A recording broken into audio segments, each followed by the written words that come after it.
क्या आपने कभी महसूस किया है कि समय अचानक तेज चलने लगा है? क्या आपको लगता है कि धरती जैसे बेचैन हो उठी है? क्या यह सब सिर्फ संयोग है या फिर कोई बहुत पुराना सच अब सामने आ रहा है कि 2026 सिर्फ एक कैलेंडर का साल नहीं है, बल्कि यह एक ऐसा द्वार है जिसके बाद दुनिया वैसी नहीं रहेगी जैसी हम आज जानते हैं।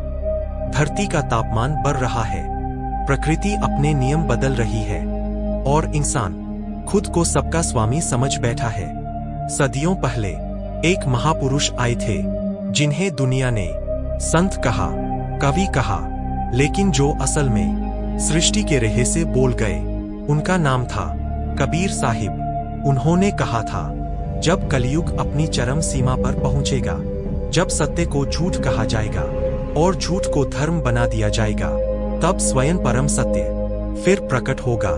उस समय लोगों ने इन वचनों को सिर्फ कहानी समझ लिया, क्योंकि सत्य अक्सर समय से पहले बोला जाता है।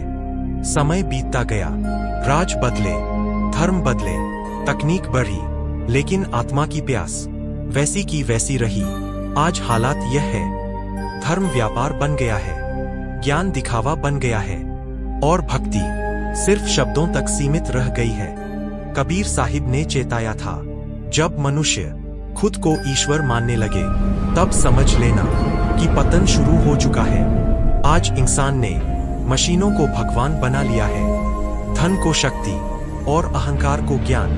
दुनिया के हर कोने से संकेत मिल रहे हैं, असामान्य भूकंप, समुद्रों की उथल पुथल, आसमान में अनजानी घटनाएं और मनुष्य के भीतर एक अजीब सी बेचैनी। लोग पूछ रहे हैं, क्या कुछ बदलने वाला है?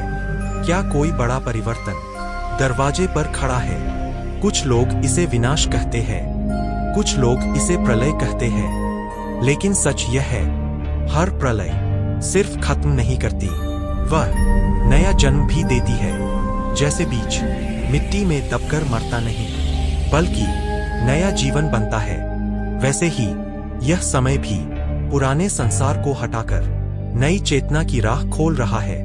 कहा जाता है कि सच्चा ज्ञान फिर से धरती पर प्रकट हो चुका है, वही ज्ञान जो आत्मा को काल के बंधन से मुक्त करता है।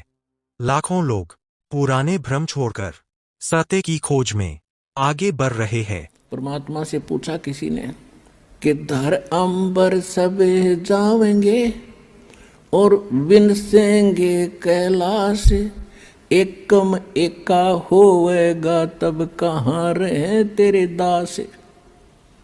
धरती अंबर जान दे और विनसन दे कैलाश, एकम एका होण दे मेरे आश्रय रहे मेरे दास। कि मेरे भक्त मेरे द्वारा बताई गई इस विधि और इस धर्म पुण्य के जहाज में बैठ के और ऐसे रहेंगे जैसे नौका जल के ऊपर रहा करती है। ये धर्म के कारण ये विनाश में नहीं आएंगे, चाहे तीनों लोकों का भी